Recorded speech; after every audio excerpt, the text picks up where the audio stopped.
Welcome, Damien, to the Healing Hour. Thank you. Thanks for having me on. Now, you've been on a very big mission. Can you please tell me about your paddle it was from the Gold Coast to Sydney, was it? Yeah, it was. Yeah, so on the 3rd of January, I left Rainbow Bay in Coolangatta, which is on the Gold Coast, and I set off for my final destination being Bondi in Sydney. So it ended up taking 17 days in the water and 21 all up because I had a couple of things to do, and plus I had to wait for sharks to leave and the beaches to open down in Newcastle. Yeah, so that must have been a bit of a scary experience. Yeah, it kind of was. Like when I saw the ones in Newcastle, or the one in Newcastle, I don't know, it wasn't really that scary as such, because I'd already seen a fair few and I'd been hit by them like on the 3rd day already, and because I had someone else there with me, so I was sort of, better odds, I guess. Yes, yeah. And so it's a wonderful purpose that you've done the paddle for. You're helping to raise money and help abused children. Yeah, so I've got an organisation called PACA, which is Paddle Against Child Abuse. So the aim of it was really not so much to raise money, but to raise awareness of what PACA is and who I am, being the founder of it, and at what lengths I'll go to for the cause. So in a way, like, the sharks kind of helped me out because obviously there was a lot of media attention around there. So they, even though the momentum was gaining as I was paddling down the coast and stopping at Coffs Harbour and Port Macquarie and everything, it was building up. Once I got down there, all the media sort of jumped on, so I was able to really put out the word of what I was doing and just utilise that opportunity, like the bad situation, and turn it into a good one, really. So the idea for PACA is to build a beach house retreat starting up here on the Gold Coast. We're just going to, I guess it'll work in a semi-foster home sort of style, but yeah, the main focus is on the house will be the beach, the ocean, the kitchen and the gym. Right, wow, that's just fantastic. And so obviously then kids will be able to come there and just experience that coastal life, get into the health and fitness, which you're obviously into as well. And yeah, definitely. So they'll be referred to, and it'll be a place that they'll want to go to. So we'll have them there for as long as they need, or until they think they're ready to move on to a more permanent family, I guess. But yeah, it'll just be to rebuild them, but also it's to help local people around and nationally, I guess, and just help build that bond between the mother and child, or the father and child, by having them there. So they'll be able to mediate there, and we'll have activities, beach activities and stand-up paddleboarding. They'll be able to work with other mother and kids as well, and just really build that bond and try and break the cycle of the aggression of butting heads together all the time while they're with each other. They'll learn to, work in harmony and peace with each other. Yes, what a fantastic idea.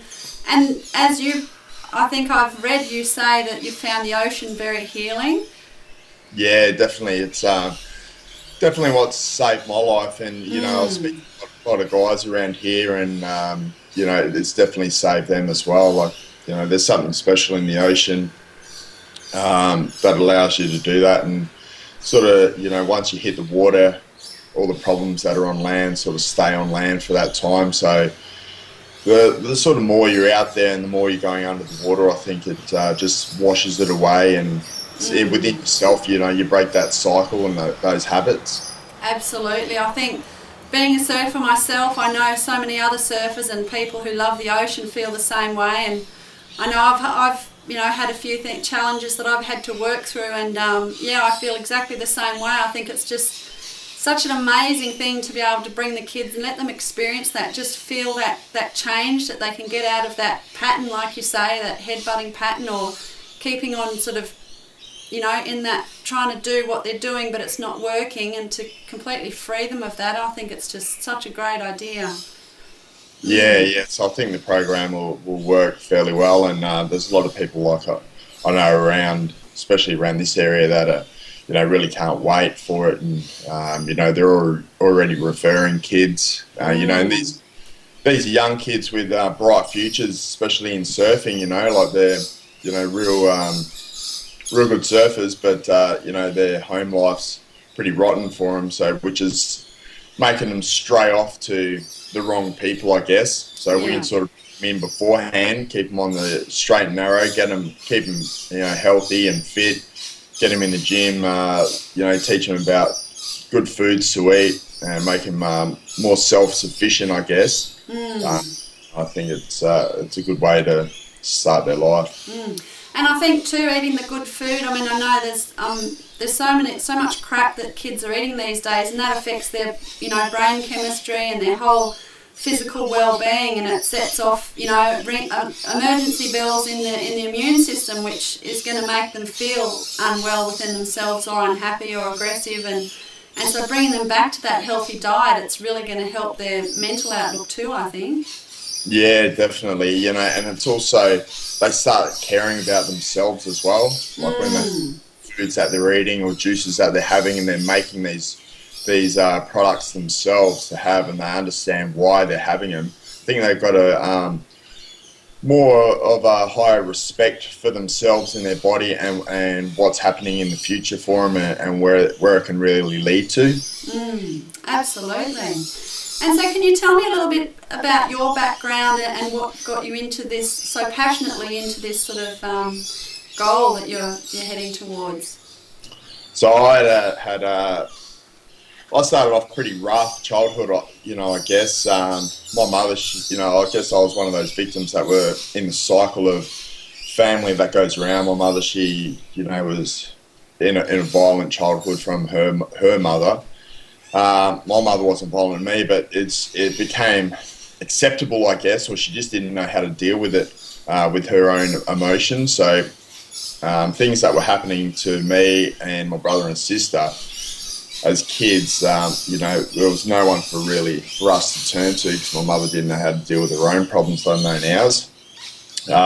So it's just sort of, spending a lot of time by myself, and, I grew up with no family at all, really. So I just, I've lived a full life, but it was always like I was lying to myself, and also wearing a mask, or different masks time.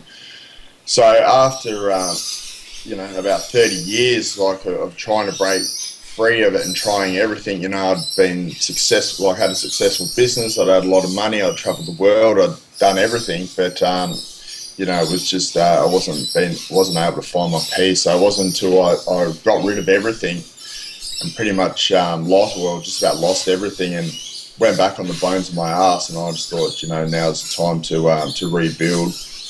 And I just went back to the ocean and just spent a lot of time in there, just to just work everything out of what happened, and just release everything, I guess. So that's why the paddle came about, because I'd found my peace, and I'd learned tools along the way that help, that I know I can share with other kids.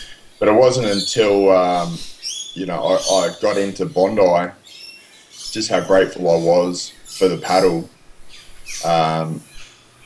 For one thing, for allowing me the energies, allowing me to make it and not get eaten or whatever, but also just to find a peace that I never thought could exist. So that was quite special for me. And that peace you found, do you think that was actually from the paddle itself, or from the process that you're going through with what you're achieving? Look, I think it's definitely a bit of both. It's during the paddle, obviously I was out there for nearly 170 hours by myself. There's a lot of time to think. I had no music or anything. I just paddled, and there's a lot of things I had to work through. The pain, the feeling vulnerable at times. Sometimes scared, I guess. A bit worried about what was going to happen, but breaking through those. But then also, definitely there's that that sense of fulfillment that I just completed something that was quite amazing that no one else in the world has ever done before. So, Absolutely. you know, it was, I was quite proud of myself, I guess, for doing that. For good reason. Mm. And so, do you know, have you worked out what's the average speed you would have been doing? Yeah, it was about, I was doing 10-minute K, so it was about 5K an hour. So Right. sometimes I get up to 7, other times I'd be down to 2 or 3, but it averaged about 4.5, 5K an hour. Wow. Oh, great job. And so, so you were bumped by a shark. Yeah, so I was on the third day when I was going from Evans Head through to Yamba, and it was just before I got into Iluka there, just at Shark Bay, 10 Oh, Mile Beach. okay. And yeah, so one sort of followed me for a bit, and then, well, I got washed across a reef first because a big storm came in, and then I paddled a bit further, and then the shark started following me. So I went in a bit closer, and then he just must have just tail whipped me. Like, I don't think he had to go at me, he just tail whipped me, but it was enough just to flick the rudder around, where I had to get off into the water and flick it back around and then climb back on.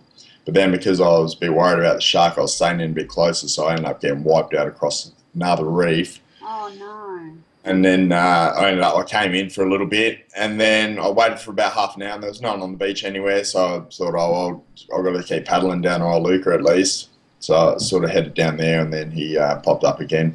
Oh, really? And he just, you kept going, did you? Or what did No, on the third time, I came in, and I waited on the beach, and these people came down in a full drive, and I just sort of asked where I was, how far I was from Yamba and everything, and then they just said, "Oh, mate, you're just there." So I just chucked my board on the roof of their car, and they just took me over to the river, and I was paddled up the river and over to Yamba.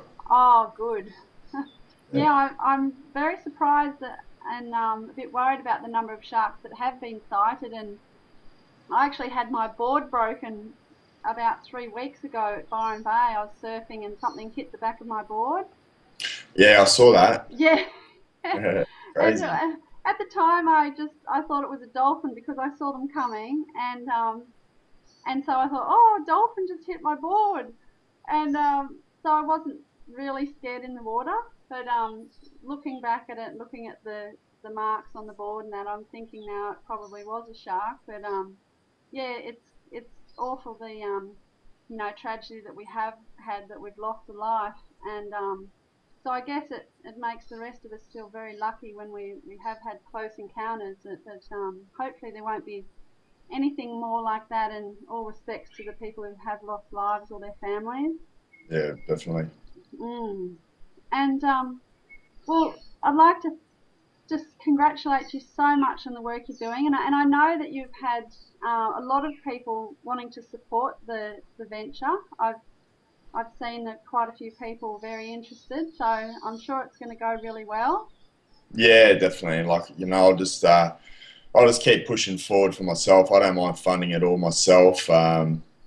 There's a few things that are coming up, and I'm starting to work with more of the kids' organisations. So we've got like a little morning paddle day that's coming up next weekend, just to teach all the kids who have got no one, just the paddle sports, just over in the local lake sort of thing. Mm. Then we're starting to spread down to Sydney as well. So I've got a thing down there at Bondi where I'm putting on a boot camp, and a little paddle fest for the kids down there as well. Right. And then, so we're just working on the doco as well. So hopefully, we'll have a sizzle reel come out in a couple of weeks for that, and then start working on getting it on the networks. And then obviously all that funding that comes through will help fund the house. Fantastic. And another little quick word, I've seen a bit of an article from a magazine floating around. What's that? Men's Health magazine. Oh, yeah. I think you're looking pretty popular. Yeah, I don't even really know how that came about, but it was quite good timing, because I was down in Sydney, and it was funny because they sent me an email saying, "Oh, look, you made it in the top 12, and we'll sort out flights and accommodation. Do you need a morning flight, afternoon flight, or do you live in Sydney?" And I put, I'll be paddling there. And they're like, what do you mean? They're like, haha. And I'm like, yeah, no, actually I'm paddling down there. And it was just, I'd already organised the paddle before, you know, I found out the whole thing. So it was, yeah, it was quite funny. Fantastic. Yeah. And when do you hear back? When's the final result with that? So I've made it into the top 6. So on the 31st, there's a bit of a dinner and a gala down there for men's health gala. Right. So we just we find out then. But all the guys in there deserve it. They're all really great guys. Like when I first pulled up to the hotel, I was just saying to my mate, you know, I'll just take me back to my board. I just want to keep on paddling. And he's like, well, you can't because you know the lifeguards won't let you go through the beaches. And you need to do this. So, but I was really glad I did do it because everyone was really cool, and and even everyone at Men's Health was, you know, just really good to work with and everything. So it's really about not being a model but being a role model, which I thought was pretty cool. Oh, that's a good cliche. That's great. Yeah. Yeah. And so I tell you what, it's Valentine's Day. I'm sure there's plenty of girls who are keen to know. Have you got a special lady? No, I don't. No, with all my training and being focused on what I'm doing, I don't.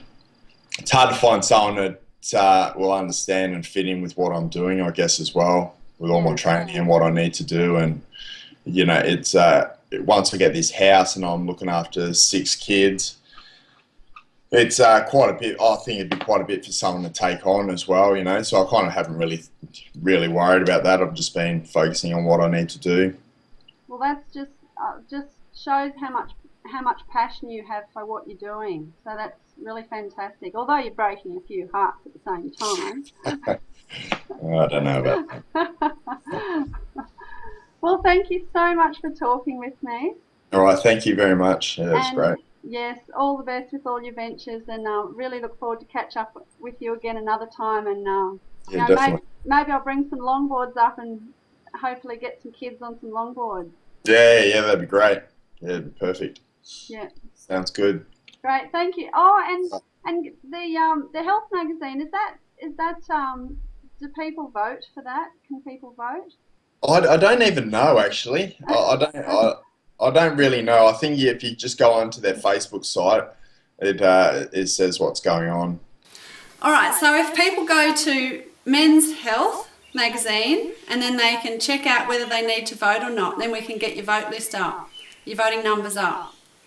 Yeah, I think so. I don't know. I don't really know. I just I'm too focused on all the other stuff, and that just goes ahead with what it's doing. Yeah. You know, so. Absolutely, but we'll get the word out. We'll get all the girls to go and vote for you on Men's Health magazine. Yeah, right, sounds good. Good on you, Damien. All right, thank you. Talk to you soon. Bye-bye.